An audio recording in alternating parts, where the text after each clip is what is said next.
Riftbound is coming October 31, 2025, the rest of the world, and has already launched in China. Now, why is this important?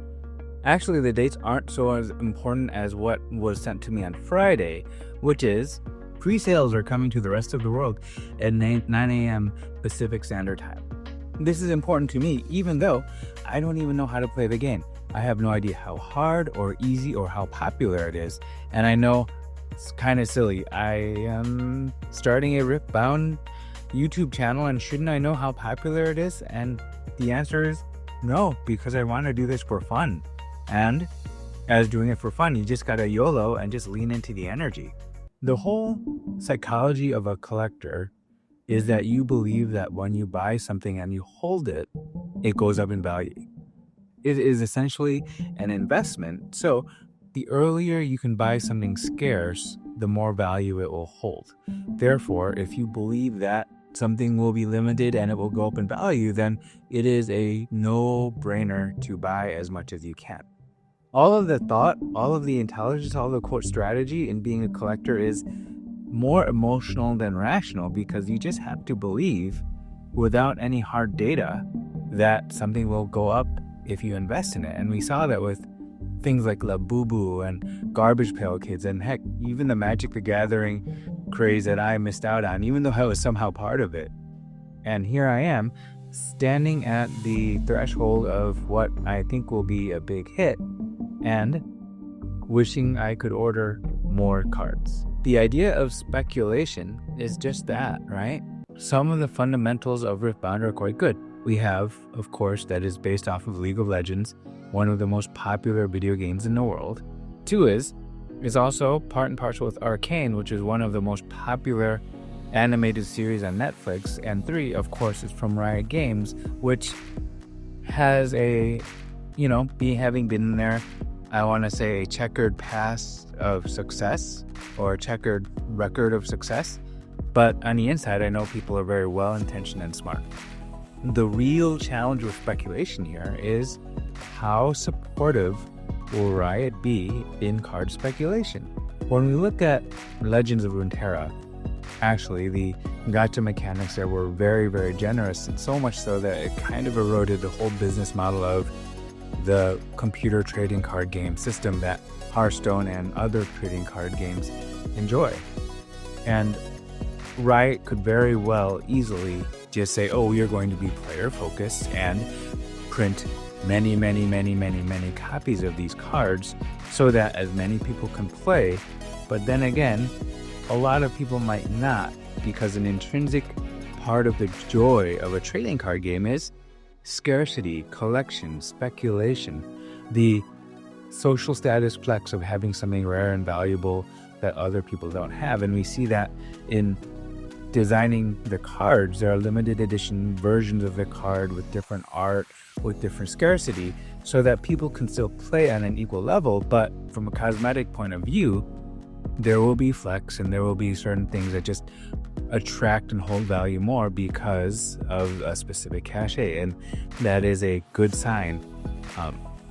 The reason why I think it's worth investing and speculating in Riftbound has absolutely nothing to do with gameplay, right? It does. I have no idea if I'm going to be good at the game. I have no idea if it's going to be fun at all, but I expect that it will be a profit-making move if I buy early, and if I want, I can flip them fairly early without any regret. Now, I have been burned by card speculation in the past. It wasn't so bad, except I was a college student back around 30 years ago when Fallen Empires came out as a Magic the Gathering set. Fallen Empires came somewhere after Ice Age and after the Dark, and those were pretty successful sets for speculation. And my friends and I, we all thought, oh, this time we won't make the mistake and miss the boat. And so we went all in on Fallen Empires and we bought many boxes. And for this set, Wizards of the Coast also thought, oh, we're going to make a lot of money and not let speculators benefit so much. And so they printed a lot of Fallen Empires. The windfall or the profit-making move that we thought we were entering in was actually unfortunate. You can make good moves and still lose out. And so we had way too many merfolk decks and thralls and Ballad, and goblins. Oh my gosh, so many goblins from that era of Magic. Fallen Empires was actually the beginning from when I started churning out, because I lost that fun, edgy card speculation, trading kind of energy that really made Magic the Gathering really fun for me beyond the competitive side. Also, because everybody had access to the same cards and they were really common, I did not enjoy the, call it power gap, power discrepancy of having a better set of cards than other people, which also was less satisfying. But who doesn't want to have more cards and bully other people if you've invested more time? Because collecting was less of an impact on playability or competitiveness, I was less interested in the game as a whole, and so I started to churn out.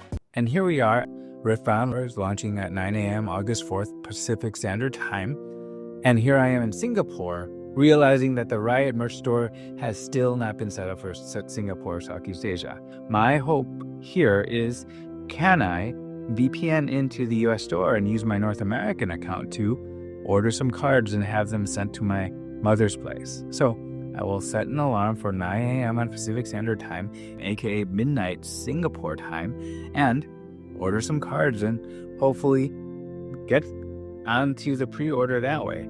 It should not surprise you that having time on my hands, being ex-Riot, being an ex-Magic the Gathering player, and having this Al Bundy kind of rose-tinted glasses looking backwards, that I have also pre-ordered from a local card shop anyway since April 11th, a couple boxes. It is enough for me to feel like I'm part of the action. It's going to be profitable. Maybe not intensely profitable, but it will be enough for me to have fun and get that adrenaline rush of being early, being first. People who collect things have fun. That Riftbound will be a successful collectible card game has absolutely zero to do with what I know about the gameplay. Once I get the pre-order done, maybe I should watch some videos and learn how to play the game. Who knows? Maybe I'll even like it.